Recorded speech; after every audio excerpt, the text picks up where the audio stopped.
J'ai débarqué à Tu as débarqué à Beaune, Philippeville. À Beaune. Voilà.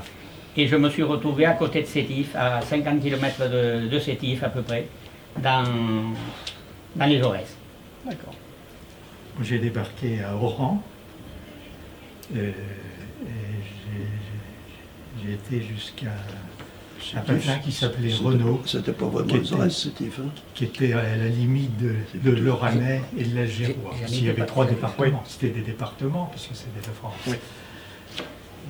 Donc les villes importantes dans le coin étaient Mostaganem, Relizane, Orléansville. Et à la limite de l'Algérois. Okay. Donc toujours sur bien évidemment la guerre d'Algérie. J'aimerais avoir votre ressenti lorsque vous avez appris la nouvelle donc, de la Toussaint Rouge, donc le 1er novembre 1954. Donc pour ceux qui ne le savent pas, c'est le jour où de nombreux attentats ont eu lieu dans toute l'Algérie envers les Pieds Noirs, donc qui étaient les colons français. Donc j'aimerais avoir votre ressenti sur cet événement-là. Ben, à l'époque, en 54, j'avais 16 ans. Aucun ressenti, pour la bonne et simple raison qu'on ne savait pas. On ne savait rien. Quand on voit aujourd'hui ce qui se passe en Ukraine, on dit « Oh, les Russes, ils cachent tout ». Mais à l'époque, on ne savait rien. Moi, j'ai su ce qui se passait en Algérie en 57, en septembre 57, parce que je faisais du sport et qu'un copain du sport, lui, était plus âgé que moi, en revenait. En 57, ça faisait 3 ans que la guerre était commencée, on n'avait aucune information. Donc il n'y avait pas de ressenti à l'époque. Moi j'étais encore plus jeune, donc je ne pouvais pas être intéressé ou non, parce que j'avais aucune connaissance. Et puis, comme je dis souvent, voilà, la guerre d'Algérie en France, ça ne se passe pas en France, donc c'est loin, c'est de l'autre côté de la Méditerranée. Donc on s'intéressait de loin. Moi c'est totalement différent, la preuve, c'est que donc, en Algérie c'était la guerre, une guerre civile, ça se passait différemment dans chaque partie du territoire. Moi j'étais dans une SAS, section administrative spécialisée. Voilà, j'ai débarqué là, on m'a dit voilà, vous avez ces élèves-là, vous leur faites école. Montrez-la peut-être à la caméra. Oui, tu la prends.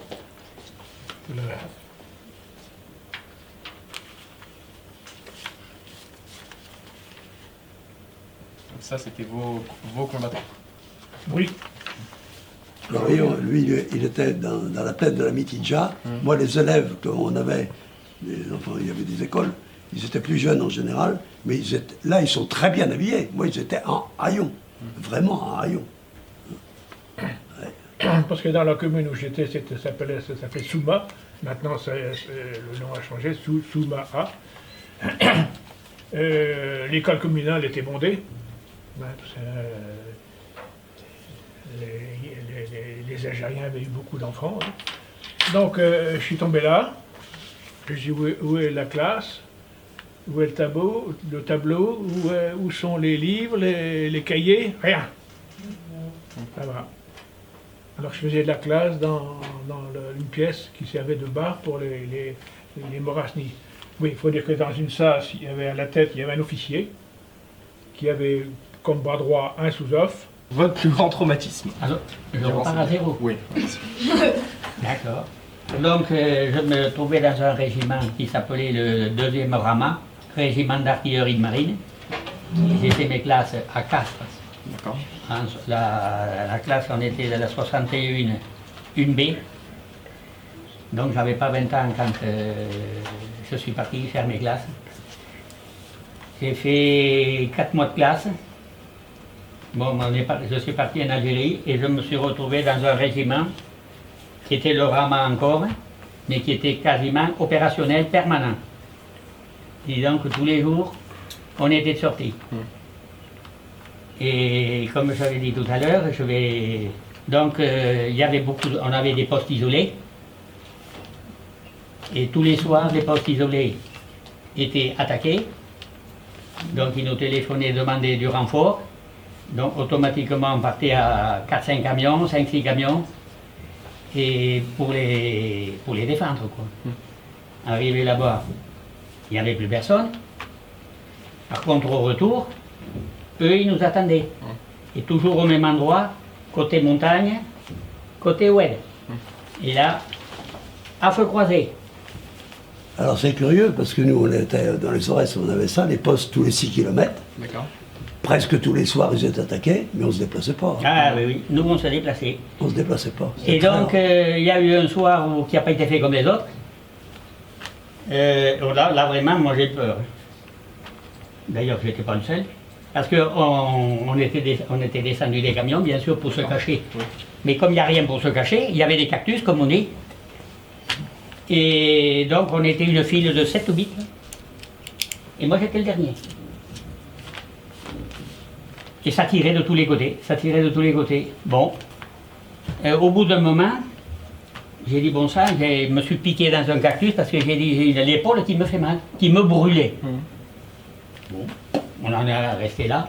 Par contre, entre-temps, on avait un camion qui brûlait avec son chauffeur dedans, qui avait été tétanisé, il était bloqué à tenir le volant, impossible de descendre. On a dit quand même à 3 ou 4, on ne peut pas le laisser.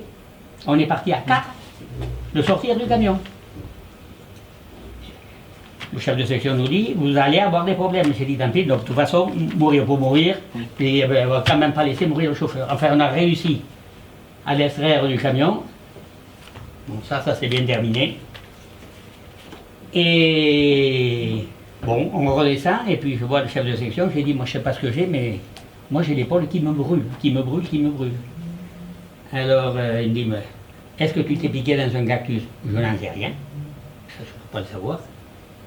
Puis il me dit, bon, quitte ta veste matelassée. Effectivement, la veste matelassée enlevée, le pull en dessous était plein de sang. Bon, il dit, on ne cherche pas, on sait d'où ça vient. Donc c'était une balle qui m'avait traversé l'épaule. Mais juste la chair, elle ne savait pas rien toucher. Et alors cette balle, elle est passée devant 7 personnes. Elle m'a traversé, elle a passé devant ma figure, je devais être un peu comme ça, elle m'a pris l'épaule. C'est pas des trucs qu'on oublie, hein. Ah bon, et puis voilà, bon, j'en ai eu d'autres, mais celle-là, c'était quand même... Il y avait 15 jours que j'étais là-bas, hein. Et ça, c'était tous les jours, tous les jours, tous les jours. Voilà, le plus...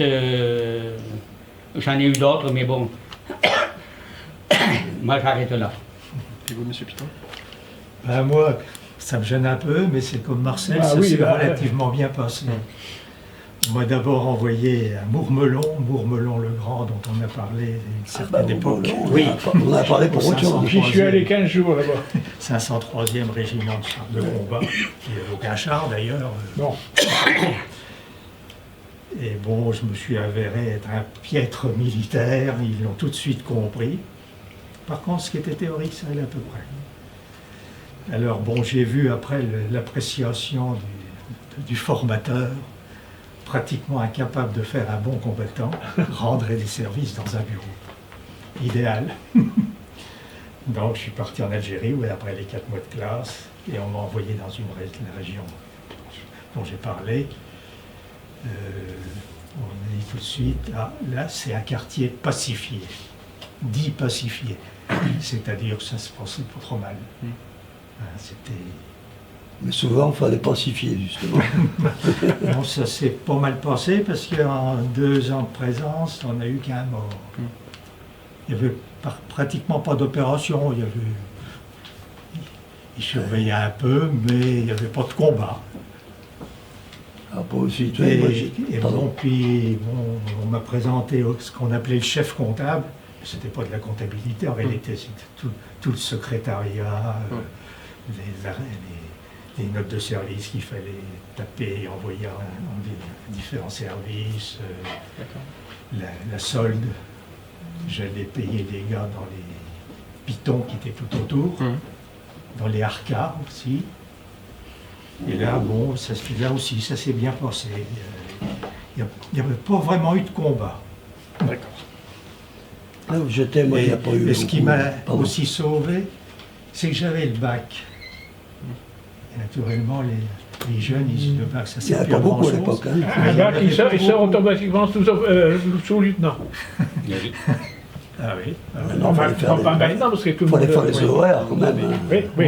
On peut dire qu'à Issoudun, par exemple, à Balzac, on était 4 en maths LM, parce que c'était simple. Il y avait maths LM, il y avait philo, l'un ou l'autre. D'accord. Et en philo, ils étaient 9. Et là, le taux de réussite, je ne sais pas combien il était. Ah, c'est pas... moi, j'étais Il jusqu'au... n'était pas de 85%. quand même. jusqu'au- Alors, voyant que j'étais bon à rien comme militaire, et en effet, là, le chef comptable, il dit, tu vas être mon adjoint. Et donc, je le remplaçais quand il s'absentait. Puis je faisais le travail, la paperasserie. D'accord. Parce que tout le monde Donc, était, tout le monde était pas ce qui m'a le secrétaire. plus gêné, c'est qu'on était vraiment coupé du monde. Il n'y avait pas de cinéma, Oui, il y oui, avait oui. que le foyer, hein, on allait boire une bière, ou un orangina, ou un truc comme ça. Pas de cinéma, pas de télé, pas de téléphone, Oui. hein, pas de contact avec la famille. Donc Pas de- on avait, les seuls contacts, c'était Oui. la radio, c'était Ah, on n'avait pas de radio. nous. le fameux transistor, Ah, Pigeon Bros, oui. et le courrier avec la famille. c'est tout. Alors où j'étais, mais Et les radios 2 ans, passaient ça pas. paraît long dans ce cas-là. Ah oui. Nous, il n'y avait rien parce que les radios ne captaient que les émissions militaires. Ouais. Ah oui, en plus. Etc. Mais là, vous voyez, moi j'étais relativement planqué, faut pas que je dise ça parce qu'il y en a qui m'engueulent. J'ai pas, J'étais privilégié parce que j'étais à l'état-major. Mais je suis allé en opération 3 ou 4 fois. Et quand j'ai en opération, j'ai en opération que quand le colonel y allait. Et je peux vous dire que quand on a en opération avec le colonel, il ne restait pas couché sur le terrain le soir. On rentrait le soir même. Ce qui n'empêche que le copain qui m'a remplacé à l'opération suivante, qui a eu lieu 2-3 mois après, ben, il s'est fait tuer. Parce qu'au retour d'opération, ils ont balancé une grenade dans le half-track. Un half-track, c'est un char qui n'est pas fermé. Le copain qui m'a remplacé, il était tué, avec 2 autres. Et j'ai toujours le contact avec un des copains qui était derrière, qui a été protégé par sa radio, qui a encore 17 éclats de grenade dans le corps, qu'ils n'ont jamais pu y enlever. Il est pensionné à 85%. Et comme il dit, ce qui m'a sauvé, si on peut dire, c'est qu'il n'y en a aucun éclat qui a touché la colonne vertébrale. Sans ça, il serait mort. Donc vous voyez, j'étais planqué. Et la veille de rentrer d'Algérie, je me suis débrouillé, comme j'étais à l'état-major, pour rentrer avant tout le monde. Je vous passe les détails parce que c'est pas très intéressant. Mais j'ai pris le convoi, parce qu'on se déplaçait qu'en convoi, jusqu'au nord. J'ai pris l'avion à Batna, la base arrière, et un petit avion, un DC-3 qui allait jusqu'à Alger. Et à Alger, j'ai pris la caravelle. Ce qui n'empêche que la veille de prendre l'avion, j'étais descendu à la base arrière à Batna en attendant l'avion, pas le convoi. Je suis resté 3-4 jours à Batna avant d'avoir le convoi. Batna, c'était une jolie petite ville. C'était la préfecture des Aurès. Il y avait des magasins. J'ai acheté des cadeaux à toute la famille. Oui. J'ai dit, mince, j'ai oublié mon petit-neveu. J'étais descendu à l'hôtel. C'était que par le chef, qui a eu un peu d'argent. Je me rappelle toujours, il était presque 18h du soir. Je suis redescendu de l'hôtel. J'avais remarqué un marchand de jouets qui était à 1 minute et demie de l'hôtel à peu près. Je passe devant un café mort, c'était un café arabe. C'était au mois de février, il y avait au moins 25 degrés, il faisait un temps superbe. Je passe devant le café mort, je rentre dans le magasin qui était juste à côté, marchand de jouets, j'achète mon jouet, je repasse devant le café mort, j'arrive à la Pio, 1 minute et demie après, j'entends BAM! Je descends, je dis au gars du restaurant, je dis, il s'est passé quelque chose. Il dit oui, il y avait un attentat, ça a pété pas loin. Je veux me renseigner. Il revient quelques temps après, il dit, ils ont balancé 2 grenades au café mort, il y a eu des morts et des blessés. 1 minute et demie avant, le lendemain, je prenais l'avion pour Alger, et Alger, En France. Marseille. La quille. Vous voyez, bon, j'étais planqué, mais j'ai eu des petits épisodes comme ça aussi, pas drôles. Mais j'étais relativement privilégié par rapport à d'autres qui crapahutaient tous les jours, comme le copain. Mais alors moi, ce qui est curieux, c'est que nous, où j'étais, dans les Aurès, il y avait effectivement des postes tous les 6 km à peu près. Ils étaient régulièrement attaqués, peut-être pas tous les soirs, mais très souvent. Mais alors, ils étaient bien armés. Donc, on se déplaçait pas. On savait que les gars, ils tiraient de loin, ils s'approchaient pas, parce qu'on était mieux armés qu'eux. Donc, ils s'approchaient pas trop près. Hein. C'est arrivé une fois où on était obligé de se déplacer, parce que là, c'était plus important. Mais sinon, on se déplaçait pas. Mais je peux te dire que les attaques qu'on a eues, les faits, ils te tiraient à balles traçantes. Hein. Ouais. Ils avaient tout ce qu'il fallait. Ouais, balles traçantes, Puis, hein. On aurait dit des feux d'artifice. Hein. Oui. Il est allé monter la Tunisie, leur donner un coup de main. Et la dernière machine que j'ai eue, ça c'était après avec l'indépendance, le jour de l'indépendance. Et je faisais un peu de tout. Je faisais chauffeur. Et le capitaine il vient me chercher, il me dit on prend une Jeep, le jour de l'indépendance. Ouais. C'était 10h du matin, il vient me chercher, il me dit tu prends une Jeep, 3 gars, et on va annoncer l'indépendance dans le Djebel. Et j'ai dit on y va comment? Ben il dit on n'a plus le droit de prendre les armes. Et j'ai dit ils sont pas au courant, hein. Ils savent rien. Mais ils doivent le savoir. Alors on est parti. Ils savent avant nous. Oui. Et on est revenu, mais je peux dire que j'ai eu peur. Mais cette matinée-là, j'ai eu peur encore. Hein. Bon, après, donc on a été rapatrié sur Oran. Donc on était à quartier. À quoi? Comment ça s'appelle? Enfin bon, bref. Et un soir, avec un collègue, on va au foyer, on est allé boire un bon, bien sûr. Et puis en rentrant, tranquillement, parce qu'il faut dire une chose, en Algérie, c'était dangereux, mais la période de l'OAS à Oran, c'était autre chose. C'était pire. Français des Français qui tirent sur les soldats français. Et alors, on revenait du foyer, tranquillement, tous les deux. Le collègue, il s'écroule. Il dit, qu'est-ce qui se passe? Une balle lui avait traversé le cou. Bon, je vais vite chercher l'ambulancier. Enfin, on essaye de le récupérer. Il dit, il faut trouver 3 gars, une Jeep. Il fallait l'amener à l'hôpital d'Oran, qui était à l'autre bout par rapport à nous. Et ce soir-là, je peux te dire que c'était pas du rigolo. J'ai dit, on s'en est sorti d'un côté, est-ce qu'on va s'en sortir de l'autre? C'est sûr. Donc, on est parti 4 gars, la Jeep en tête et l'ambulance derrière, bien sûr. Et on a réussi à arriver à l'hôpital, tant bien que mal. On a téléphoné comme quoi on était arrivé. Et le capitaine qui était là-bas, qui était encore là, nous a dit, vous êtes sains et saufs, vous couchez là-bas, demain il fera jour. Voilà. On va pouvoir enchaîner avec même la dernière question. Donc, comme vous l'avez dit, il y a eu l'indépendance donc en 62 suite aux accords d'Évian avec le général de Gaulle et M. Ben Bella. Je voulais savoir justement votre ressenti suite à l'indépendance de l'Algérie et vis-à-vis de la France depuis 1962. Moi j'ai eu la pétache après le 19 mars.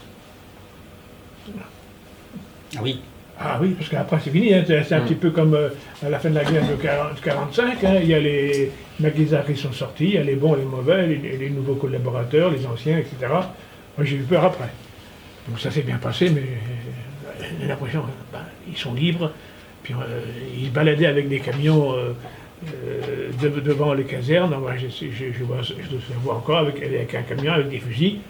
Est-ce qu'ils avaient des balles? Je ne sais rien. S'il ne s'est rien passé il n'y a pas de tir, mais j'avais peur après. Moi j'ai eu peur, c'est pas en 62, c'est en 61, quand il y a eu le putsch. Ah ben, le bout de Je venais d'arriver, Oh, ben, j'étais en France encore, Ouais. il y a eu un changement. je venais de rentrer, et j'ai eu peur qu'ils me disent rebelote, vous y retournez. Alors que moi je me marie au mois de juin. Ah oui. Et j'étais libéré le 5 juillet 62, le Ah bah, jour oui. de l'indépendance. Ah oui. Ah oui.